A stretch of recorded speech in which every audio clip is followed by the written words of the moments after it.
শেষ পর্যন্ত তুই জিতে গেলি। Are you happy now? অবশ্যই হ্যাপি, কিন্তু তার আগে তো জানতে হবে আমি কি জিতলাম। ঢং করিস না শালা, সব জানি। কি হয়েছে তোর? মাথা ঠিক আছে? সকালে আসার পর থেকে আবল তাবল বলতেছিস। হ্যাঁ, কি জানিস তুই? তোর আর রূপার সম্পর্ক কতদিন ধরে? শিট শিট,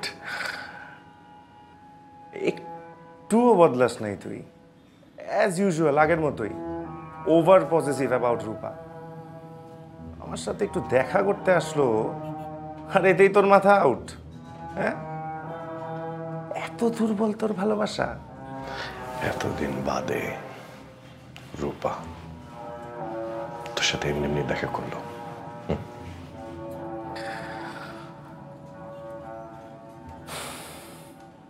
তুই মনে জানিস না আমার রিয়েল এস্টেটের বিজনেস আছে। রূপা আমার কোম্পানি থেকে একটা ফ্ল্যাট কিনেছে। আর কি কিনছে? একটা ফ্ল্যাট কিনছে, তুই জানিস না? তুই তাড়াহুড়া ছিল অবশ্য ওর। রূপা ফ্ল্যাট কিনছে? হ্যাঁ,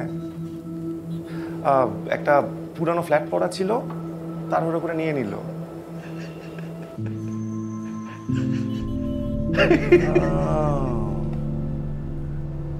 তোদের মধ্যে তাহলে সিরিয়াস ঝামেলা হয়েছে? হ্যাঁ,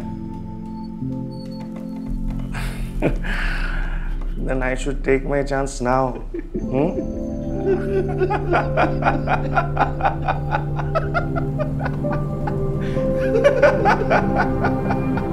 সুধী দর্শক, আপনাদের সবাইকে আমন্ত্রণ জানাচ্ছি মিস্ট্রি হিস্ট্রির নতুন পর্বে। আমি এই পর্বটি সাজিয়েছি খুবই রহস্যময় একটি পাহাড়কে কেন্দ্র করে। একে ঠিক পাহাড় না, পর্বতও বলা যায়। আর এই রহস্যময় পাহাড় বা পর্বতের নাম হচ্ছে আরারাত। আরারাতের অবস্থান হচ্ছে তুরস্ক এবং আর্মেনিয়ান বর্ডারের ঠিক মাঝামাঝি।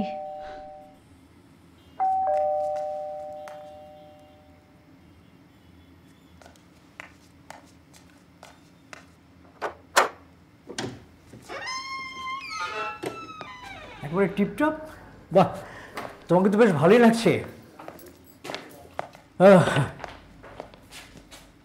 ও, ভিডিও করছিলে না? সরি সরি সরি, আমি তোমাকে কতদিন বলেছি যে রেকর্ডিংয়ে বসার আগে আমাকে অন্তত একটা টেক্সট পাঠাবে। ফোন চেক করো।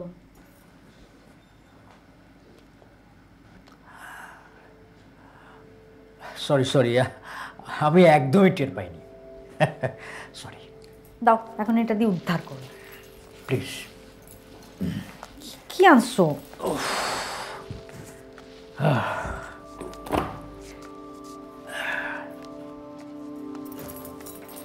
কোথায় ছিলে? ভাবনার জগতে ডুবেছিলে নাকি? নতুন কেসের কাজ শুরু করেছো? হ্যাঁ, আজকে আমি এই ক্লায়েন্টের সঙ্গে দেখাও করেছি। তার ওয়াইফ তাকে ছাড়তে চায়, কিন্তু কেন ছাড়তে চায় সেটাই সে খুঁজে বের করতে চাচ্ছে। তো স্ত্রীকে জিজ্ঞেস করলেই হয়। ওয়াইফ ছেড়ে যাবার কোনো কারণ তাকে বলছে না। পরকীয়া, নিশ্চয়ই নতুন লোকের সন্ধান পেয়েছে। আর এই নতুন কেউটা কে সেটাই তো সে খুঁজে বের করার চেষ্টা করছে। তার জন্য তোমাকে অ্যাপয়েন্ট করেছে? হ্যাঁ।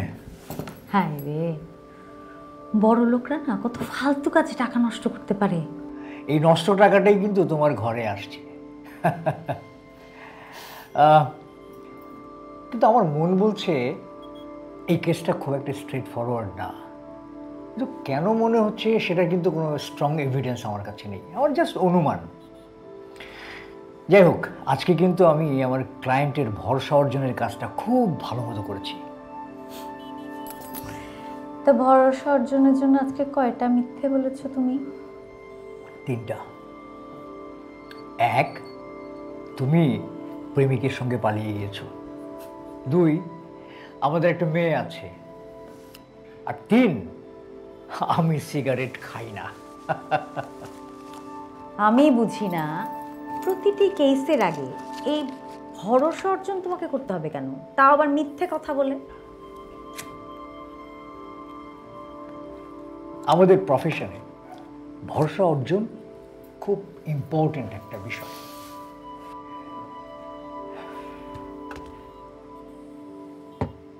মানুষ ভাবে গোয়েন্দাগিরি হচ্ছে একটা ভাওতাবাজি। ক্লায়েন্ট যদি আমাকে ভরসা না করে তাহলে কিন্তু আমি শান্তিমতো কাজটা করতে পারবো না।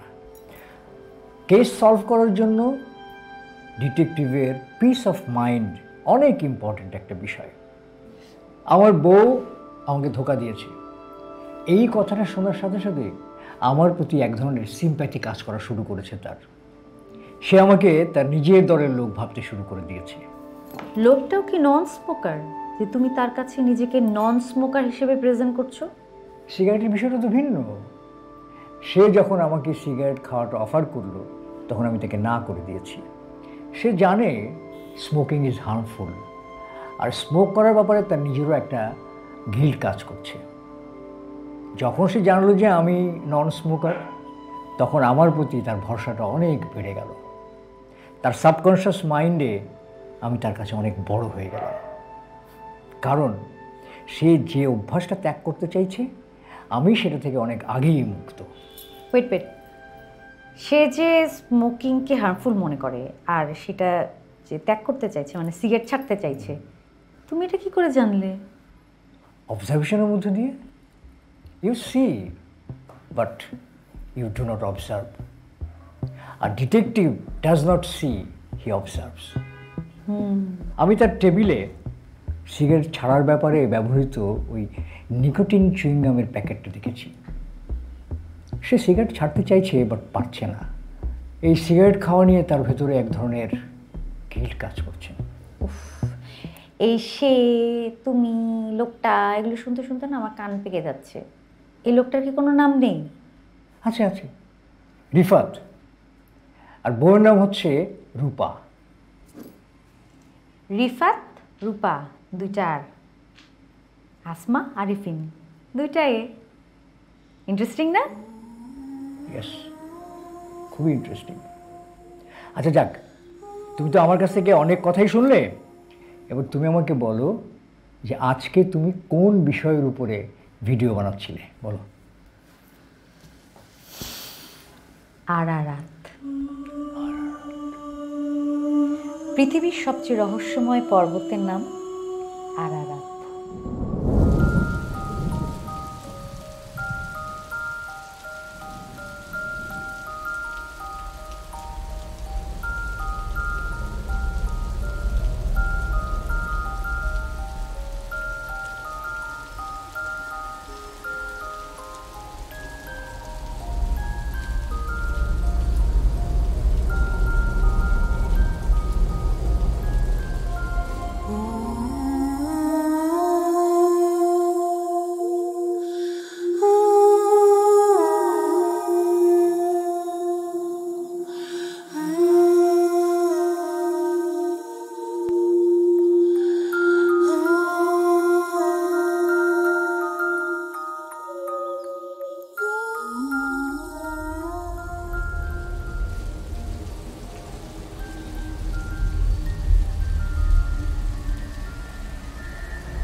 Good morning. Good morning.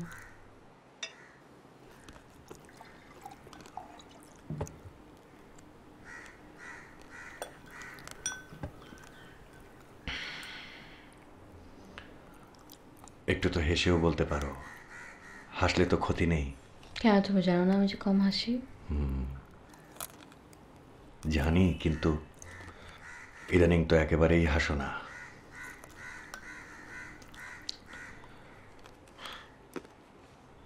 নতুন লাভ বার্ড কিনেছে, এগুলো আগের থেকেও বেশি সুন্দর। যে বাসায় লাভই এক্সিস্ট করে না সেখানে লাভ বার্ডের কাজ কি?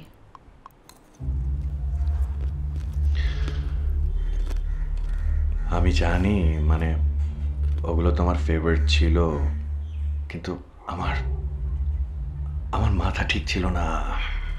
আই এম সরি আসলে। See Rifat, I don't care. Care কি শুধু একজনের জন্যই? আর এই হাসিটাও শুধু একজনের জন্যই। অনেস্টি, লয়্যালটি এসব তোমার ডিকশনারিতে নেই? একটু সত্যি করে বলো তো, শুইছো ওর সাথে? শুইছো? হ্যাঁ? সত্যিটা জানতে চাও? সত্যি বলি, যেদিন ওর সাথে আমার প্রথম দেখা হয়েছে আমি ওই দিনই ওর সাথে শুইছি।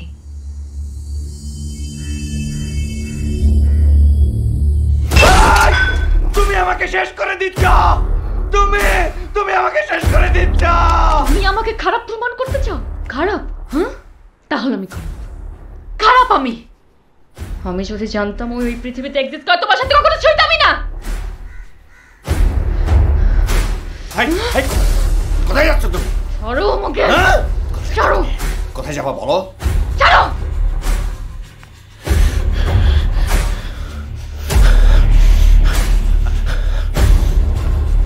এই রূপা, রূপা, রূপা, এই দাঁড়াও। You are a monster! বাচ্চা তুই, বাচ্চা!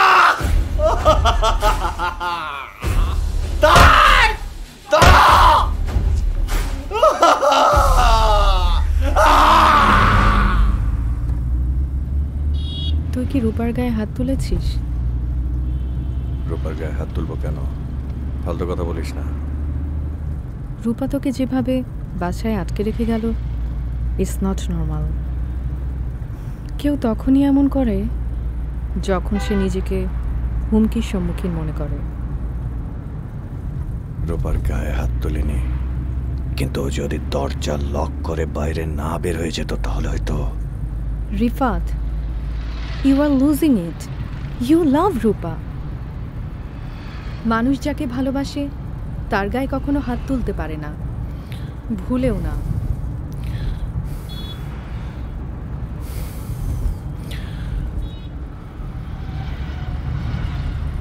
ও এমন এমন কথা বলে, মেজাজ ধরে রাখা কঠিন।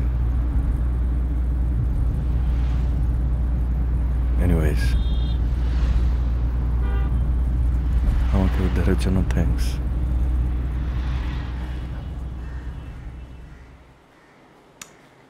এই সালমা, হ্যাঁ, এই পাতাগুলো পরিষ্কার করিস না কেন? হ্যাঁ, এই মরা পাতা থাকলে তো সবুজ রঙটা দেখা যায় না। ওই যে ওগুলিতে দে, পাতাগুলি কিরকম লাল লাল ভালো লাগে নাকি?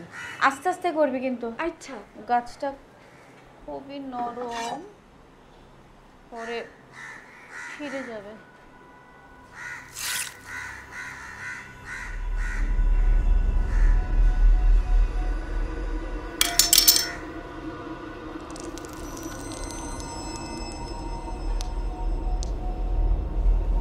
অর্ক, অর্ক, হাত কেটেছো কিভাবে? এই সামনে শিগগির ফার্স্ট এড বক্স নিয়ে আয়। এতখানি হাত কিভাবে কাট? অর্ক, তুমি এটা কি করলে? অর্ক,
আমি কিশোর।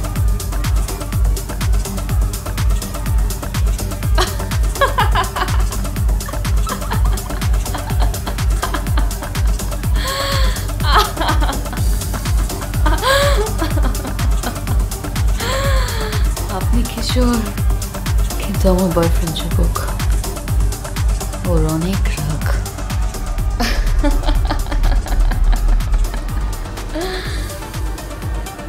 Be very careful.